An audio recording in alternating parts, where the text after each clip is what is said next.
Assalamualaikum warahmatullahi wabarakatuh. Apa kabar anak-anakku sekalian? Mudah-mudahan kalian dalam keadaan baik-baik saja ya. Baiklah, untuk kali ini Bapak akan membahas tentang materi keanekaragaman hayati. Keanekaragaman hayati atau biodiversitas adalah keseluruhan gen, spesies, dan ekosistem yang berada di suatu kawasan. Indonesia merupakan salah satu dari 17 negara yang termasuk ke dalam negara mega biodiversitas, yaitu suatu negara yang memiliki tingkat keanekaragaman hayati yang sangat tinggi.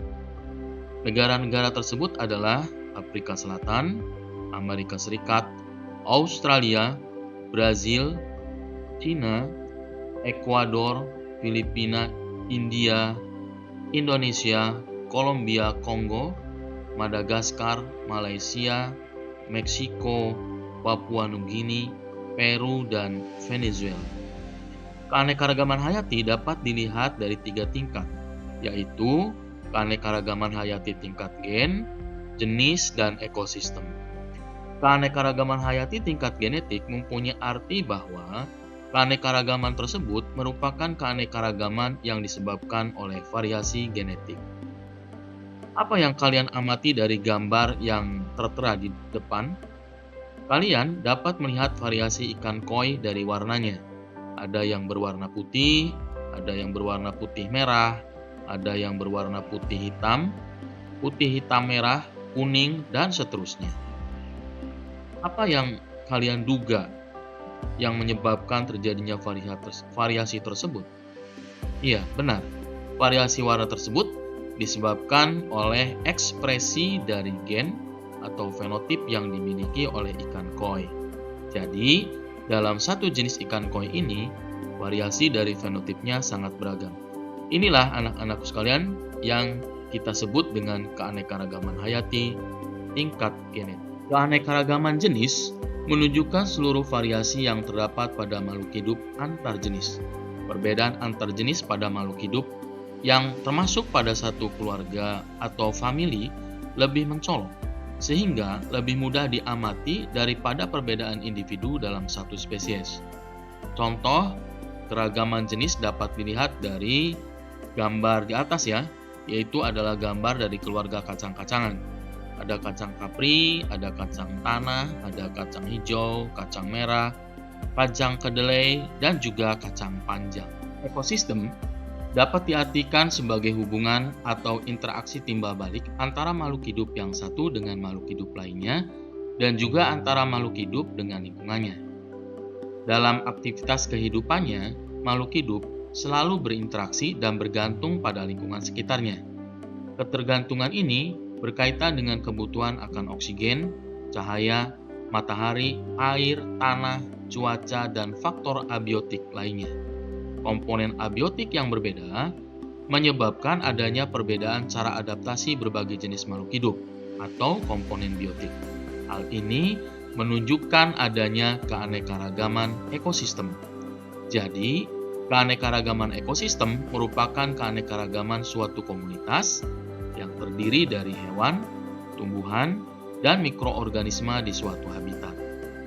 Keanekaragaman ekosistem ini terjadi karena adanya keanekaragaman gen dan keanekaragaman jenis atau spesies.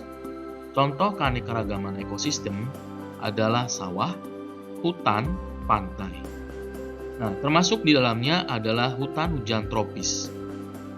Hutan hujan tropis terdapat dalam wilayah khatulistiwa, misalnya dalam lembah sungai Amazon, Amerika Selatan, Asia Tenggara seperti Malaysia, Indonesia, Thailand, dan lembah sungai Kongo.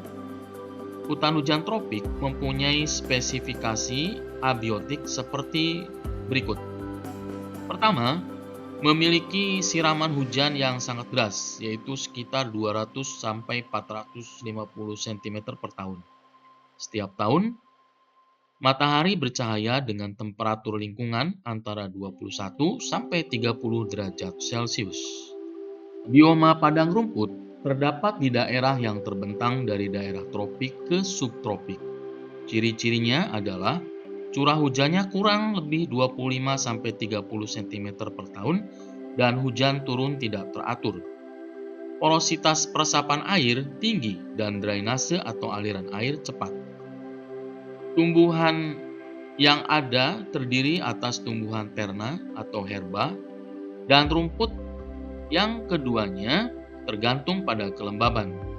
Hewan-hewan pada bioma padang rumput antara lain bison, zebra, singa, anjing liar, serigala, gajah, jerapah, kanguru, serangga-serangga, tikus, dan ular. Bioma hutan gugur terdapat di daerah beriklim sedang. Ciri-cirinya adalah curah hujan merata sepanjang tahun. Terdapat di daerah yang mengalami 4 musim, yaitu musim dingin, musim semi, musim panas, dan musim gugur. Jenis pohon sedikit, sekitar 10-20 jenis pohon dan tidak terlalu rapat. Hewan-hewannya antara lain adalah rusa, beruang, rubah, bajing, burung pelatuk, dan rakun. Bioma taiga terdapat di belahan bumi sebelah utara dan di pegunungan daerah tropik. Ciri-cirinya adalah suhu di musim dingin rendah. Biasanya, bioma taiga merupakan hutan yang tersusun atas satu spesies saja, seperti yaitu adalah tumbuhan konifer atau tumbuhan pinus atau yang sejenisnya. Semak-semak dan tumbuhan basah sangat sedikit. Hewan-hewan yang biasanya hidup di hutan taiga antara lain adalah moose, beruang hitam, ajag, dan burung-burung yang bermigrasi ke selatan pada musim gugur. Bioma tundra terdapat di belahan bumi sebelah utara di dalam lingkaran kutub utara dan terdapat di puncak-puncak gunung tinggi. Pertumbuhan tanaman di daerah ini hanya 60 hari. Contoh tumbuhan yang dominan adalah sphagnum, lichen, tumbuhan biji semusim, tumbuhan kayu yang pendek, dan rumput. Pada umumnya, tumbuhannya mampu beradaptasi dengan keadaan yang dingin. Hewan yang hidup di daerah ini ada yang menetap, ada juga yang datang pada musim panas. Semuanya berdarah panas. Hewan yang menetap memiliki rambut atau bulu yang tebal. Contoh daripada hewan-hewan yang ada di bioma tundra seperti muskox, rusa kutub, beruang kutub, dan insekta terutama nyamuk dan lalat hitam. Sabana merupakan padang rumput yang diselingi pohon-pohon. Sabana terdapat di daerah tropis dengan curah hujan 90-150 cm per tahun. Contohnya di Kenya, di benua Afrika, dan di belahan benua Australia bagian utara. Sabana dibedakan menjadi dua macam, yaitu sabana murni, yaitu yang dihuni oleh satu jenis pohon saja, dan sabana campuran yang dihuni oleh beberapa jenis pohon. Indonesia memiliki keragaman flora dan fauna atau keanekaragaman hayati yang sangat besar, bahkan termasuk dalam 3 besar di dunia, bersama dengan Brazil di Amerika Selatan dan Zaire di Afrika. Besarnya keanekaragaman hayati di Indonesia berkaitan erat dengan kondisi iklim dan kondisi fisik wilayah. Suhu dan curah hujan yang besar memungkinkan tumbuhnya beragam jenis tumbuhan. Anak-anakku sekalian, flora di Indonesia termasuk flora kawasan Malaysiana yang meliputi Malaysia, Filipina, Indonesia, dan Papua Nugini. Pada tahun 2009, Van Welzen dan Silk, botanis dari Belanda, melakukan penelitian yang menjelaskan distribusi flora Malaysiana. Menurut keduanya, flora Malaysiana terbagi menjadi flora daratan Sunda, flora daratan Sahul, dan flora di daerah tengah peralihan yang sangat khas dan endemik. Flora di dataran Sunda terbagi menjadi 3 macam, yaitu flora endemik seperti Padma raksasa atau Rafflesia arnoldi yang hanya terdapat di wilayah Bengkulu, Jambi, dan Sumatera Selatan, serta bunga anggrek tin Soeharto atau anggrek hartina atau Cymbidium hartia hyaenum yang hanya ada di wilayah Sumatera Utara. Selanjutnya, flora khas paparan Sunda adalah pada bagian pantai timur yang didominasi hutan mangrove dan rawa gambut. Kemudian, flora di bagian pantai barat didominasi oleh meranti-merantian, rawa gambut, kemuning, rotan, dan hutan air tawar. Flora di daerah peralihan memiliki kemiripan dengan flora di dataran Sunda dan Sahul. Wilayah yang termasuk di dalamnya adalah wilayah Pulau Sulawesi, Maluku, dan Nusa Tenggara. Di Pulau Sulawesi, setidaknya terdapat 4.222 jenis flora yang memiliki karakteristik yang hampir mirip flora di Filipina, Maluku, Nusa Tenggara, dan Jawa. Flora di bagian peralihan ini, jika terdapat di pantai, akan mirip dengan yang ada di Papua. Namun untuk flora yang berada di gurun, sangat mirip dengan yang ada di Kalimantan. Jenis flora endemik di wilayah ini adalah ebony atau Diospyros celebica atau lebih dikenal dengan kayu besi di Pulau Sulawesi, pohon lada atau Eucalyptus digluta, dan cengkeh atau Syzygium aromaticum. Hutan di dataran Sahul memiliki ciri-ciri yang sama dengan hutan Australia wilayah utara dengan beribu-ribu jenis tumbuhan yang berdaun lebat dan hijau. Ketinggian pohon di wilayah ini bisa mencapai 50 meter. Karena lebatnya daun pohon di hutan Sahul membuat sinar matahari tidak bisa menembus tanah, sehingga kelembaban terjaga dan memiliki ciri-ciri air tanah yang baik dan membuat tanah subur dengan organisme yang ada di dalamnya. Karena hal ini pula, terdapat banyak tumbuhan, perambat atau epifit. Spesies endemik di dataran ini antara lain sagu atau Metroxylon sagu, pala atau Myristica fragrans, dan matoa Pometia pinnata. Selain itu, juga terdapat beberapa jenis tumbuhan seperti pohon besi, cemara, merbabu, dan pohon jati. Anak-anakku sekalian, berdasarkan letak geografisnya, wilayah Indonesia dilewati oleh dua garis hayal, yaitu garis Wallace dan garis Weber. Kedua garis hayal ini menyebabkan terjadinya perbedaan persebaran hewan fauna di Indonesia. Penyebaran fauna di Indonesia dipengaruhi oleh aspek geografi dan peristiwa geologi benua Asia dan Australia. Para pakar zoologi berpendapat bahwa tipe fauna di kawasan Indonesia bagian barat mirip dengan fauna di Asia Tenggara atau Oriental, sedangkan fauna di kawasan Indonesia bagian timur mirip dengan fauna di benua Australia atau Australis. Daerah persebaran fauna di Indonesia dapat dibagi menjadi 3 kawasan, yaitu kawasan Indonesia bagian barat, kawasan peralihan atau Wallace, dan kawasan Indonesia bagian timur. Kawasan Indonesia yang termasuk ke dalam daerah sebelah barat garis Wallace meliputi Pulau Sumatera, Jawa, Kalimantan, dan Bali. Kawasan ini dibatasi oleh garis imajiner Wallace yang terletak di antara Kalimantan dengan Sulawesi dan antara Bali dengan Pulau Lombok. Meskipun jarak antara Bali dan Lombok sangat dekat, namun jenis fauna yang hidup di kedua pulau tersebut berbeda. Garis Wallace yang dikemukakan oleh Alfred Russel Wallace, ahli zoologi berkebangsaan Inggris, pada abad ke-19. Beberapa jenis fauna kawasan Indonesia bagian barat yang juga menjadi spesies endemik antara lain adalah harimau atau Panthera tigris, macan tutul atau leopard, Panthera pardus, gajah Elephas maximus atau badak Jawa Rhinoceros sondaicus, banteng Bos sondaicus, dan orang utan Pogo pygmaeus, wau-wau Hylobates lar, lutung Presbytis cristata, merak hijau Pavomuticus, dan burung jalak Bali Lecopsar rothschildi, Fauna di wilayah ini dikenal juga dengan tipe oriental yang bercirikan hewan menyusui yang berukuran besar dengan berbagai macam kera dan ikan-ikan di air tawar.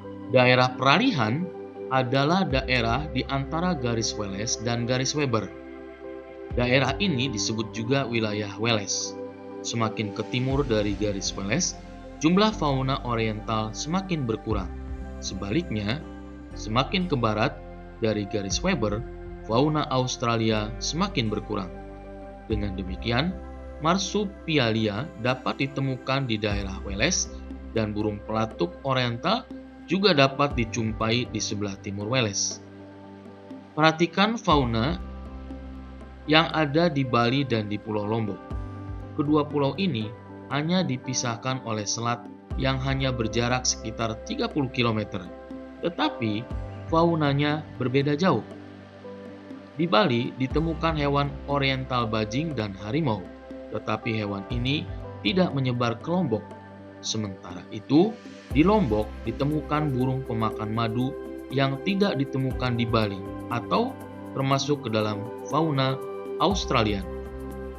Hal serupa terjadi juga di Sulawesi dan Kalimantan. Di Sulawesi ditemukan hewan Australian opung dan burung kakatua, termasuk fauna Australian. Namun, kedua hewan tersebut tidak ditemukan di Kalimantan. Terlepas dari tipe asiatis, tipe Australian maupun peralihan, beberapa hewan tersebut adalah hewan khas Indonesia.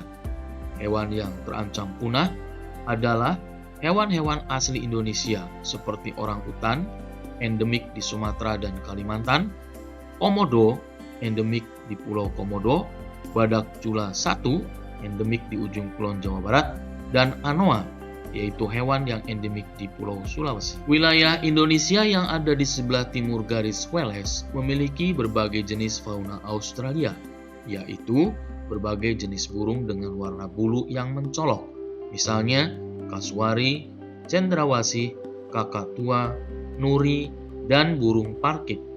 Ada pula merpati berjambul dan beberapa jenis hewan berkantung dan walabi. Kepunahan flora dan fauna bukan suatu gejala baru. Beberapa ratus tahun yang lalu, sebagian besar flora dan fauna telah berkurang karena kegiatan manusia. Di sisi lain, manusia merupakan satu-satunya makhluk hidup yang mampu membendung dari terjadinya kepunahan berbagai jenis flora dan fauna. Jenis flora dan fauna yang cepat mengalami kepunahan adalah disebabkan karena flora dan fauna tersebut persebarannya sedikit dan kemampuan menyesuaikan diri terhadap lingkungan juga kecil. Ada pula flora dan fauna yang ditemukan di daerah sebaran yang sangat sempit. Kemudian flora dan fauna yang membutuhkan daerah luas untuk bertahan hidup. Atau merupakan pemangsa besar sehingga diburu oleh manusia. Bisa juga flora dan fauna tersebut memiliki kekhususan yang tinggi. Umumnya merupakan fauna besar dengan kepadatan rendah. Atau flora dan fauna tersebut bersaing dengan manusia baik secara langsung maupun tidak langsung. Bisa juga merupakan flora dan fauna yang memiliki nilai komersial, atau pernah memiliki kisaran luas dan berdekatan, tetapi sekarang terbatas pada daerah kecil tempat hidupnya. Hal-hal yang dapat menyebabkan penurunan keanekaragaman hayati adalah sebagai berikut. Yang pertama adalah perusakan dan pemusnahan habitat, atau misalkan masuknya jenis hewan peliharaan dan tumbuhan baru pada suatu habitat tanpa adanya penelitian dan pengembangan yang seksama, atau dikenal dengan introduksi. Kemudian, penggunaan jenis tumbuhan dan hewan pada suatu habitat secara berlebihan. Ini juga bisa mengakibatkan terjadinya penurunan atau ancaman terhadap keanekaragaman hayati. Selain itu, terjadinya pencemaran lingkungan dalam suatu ekosistem, yaitu pada pencemaran air, tanah, dan udara. Selain itu, juga terjadinya perubahan iklim global, atau adanya perkembangan industri pertanian dan perhutanan. Selain itu, adanya eksploitasi berlebihan saat penambangan logam dan pemanfaatan biota laut. Anak-anakku sekalian, ada upaya yang dilakukan oleh manusia untuk melakukan pelestarian terhadap makhluk hidup. Di antaranya adalah pelestarian in situ, yaitu pelestarian keanekaragaman hayati yang dilakukan di tempat hidup aslinya atau di habitatnya. Pelestarian ini dilakukan pada makhluk hidup yang memerlukan habitat khusus atau makhluk hidup yang dapat menyebabkan bahaya pada kehidupan makhluk hidup yang lainnya jika dipindahkan ke tempat yang lain. Contoh, taman nasional dan cagar alam. Indonesia saat ini memiliki 30 taman nasional dan ratusan cagar alam, sehingga flora dan fauna asli Indonesia memiliki kesempatan yang baik untuk hidup terus, dan tentu apabila peraturan pemerintah yang ditaati oleh semua pihak. Selain pelestarian in situ, juga terdapat pelestarian ex situ, yaitu pelestarian keanekaragaman hayati berupa tumbuhan dan hewan dengan cara dikeluarkan dari habitatnya dan dipelihara di tempat lain. Pelestarian secara ex situ dapat melakukan cara-cara sebagai berikut. Yang pertama adalah dengan membuat kebun koleksi. Kebun plasma nutfah bisa juga berupa kebun raya, penyimpanan dalam kamar-kamar bersuhu dingin, dan kebun binatang. Dari hasil kerjasama dengan lembaga konservasi internasional, telah dilakukan pengembangan kawasan konservasi menjadi cagar biosfer yang merupakan kawasan dengan ekosistem terestrial dan pesisir yang melaksanakan konservasi biodiversitas melalui pemanfaatan ekosistem yang berkelanjutan. Cagar biosfer yang ada di Indonesia antara lain adalah Kebun Raya Cibodas, Taman Nasional Komodo, Taman Nasional Gunung Leuser, Taman Nasional Bukit Batu, dan Taman Nasional Wakatobi. Anak-anakku sekalian, demikianlah pembahasan kita mengenai keanekaragaman hayati. Mudah-mudahan kalian dapat memahaminya. Tetap terus semangat belajar ya. Sampai di sini saja. Assalamualaikum warahmatullahi wabarakatuh.